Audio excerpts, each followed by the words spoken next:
my name is Phey. It's sometimes quite hard for different cultures to pronounce it. So I'm based in Singapore. I'm a leadership coach, and I have this tagline which says I'm a boss from hell, turning to boss from heaven. It was an exact phrase that my team member told me, but she moved departments with me, so she must have liked something about me.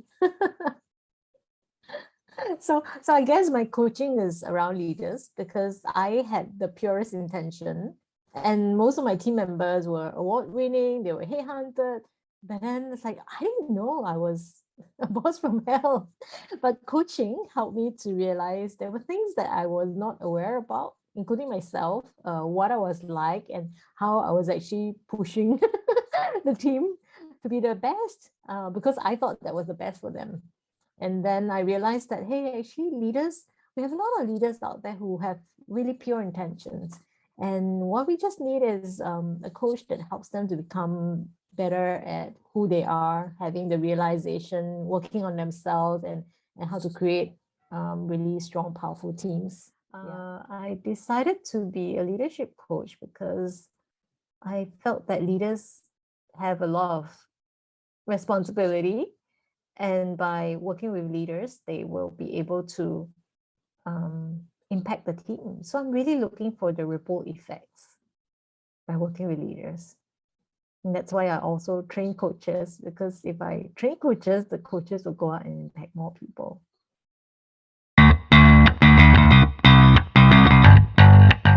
So the 365 will center around leadership. And I believe that everyone's a leader, whether we know it or not, or we choose it or not, because we are a leader in our community, in our families, and at our workplace.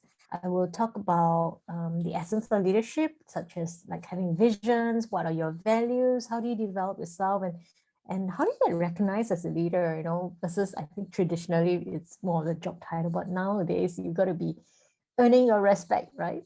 So other than that part about leadership, I'll also be talking about skill sets. How do you develop the necessary skills for yourself and for your team, working through things like feedback, benchmarking, so that everyone gets to see what's going on. And then I'll also talk about culture, because these days, going to work is not just about work. And now with COVID, we've all been working from home. So what is that degree of trust and openness that we have with everyone? And how do we focus on the solutions versus the problem? How are we building the loyalty among the leaders and the teams? And then I'm going to talk about something that's happening. We call it the Great Resignation, where people are starting to think about, oh, do I really want to go back to work? What else do I want to look for in life? And people are starting to relook at their lives and what you want to do. So I'm going to touch on how, as a leader or as a boss, you can engage your team members, and we're going to have a lot of reflections. We're going to have a lot of story sharing, because I will share the horror stories from my life, the good and the bad and the ugly, and hopefully this will inspire some of the listeners, and also to look at what are the small steps we can take towards building a better environment for the people that we are in contact with, whether it's a family, a community, or a workplace. So these leadership skills and components can be applied in all areas. A lot of times we are called into leadership positions based on our skills or what we've done well in the past. So I think my sessions will address the soft skills and the aspects that we're not taught about leadership.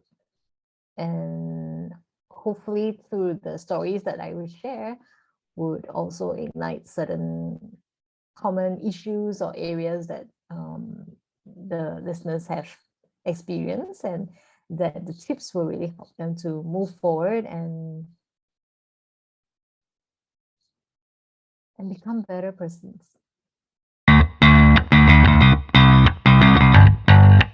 My biggest dream is for the coaching industry to grow, because I believe that everyone needs to learn how to coach or to have a coaching mindset, because the whole premise about coaching is about bringing out the best potential in the other person. And you can only do that by seeing it with their lens, and to help them to come from where they are to where they want to go. So it's about being transformative. It's about being thoughtful and being creative. So I think that everyone needs to be a coach. So the coaching community and the world should be equal to the world.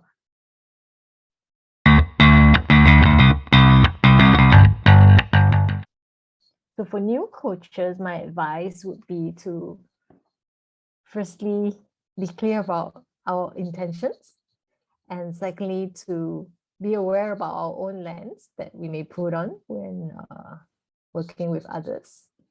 And I think the third tip would be to allow the other person, the client, to have the trust and openness to share, and that would create the magic. This is a great movement where people can get to receive and give. Because a lot of times being in the Asian culture, people like, oh, are you sure, should I receive this? Is it okay to take?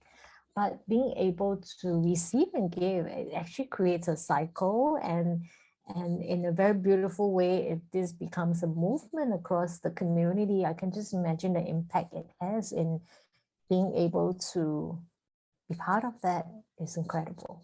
Say paying it forward is about us giving back. And if we can give of our time and our space to others, they will in turn pay it forward to someone else. And this creates a positive revolution to make the world a better place for others.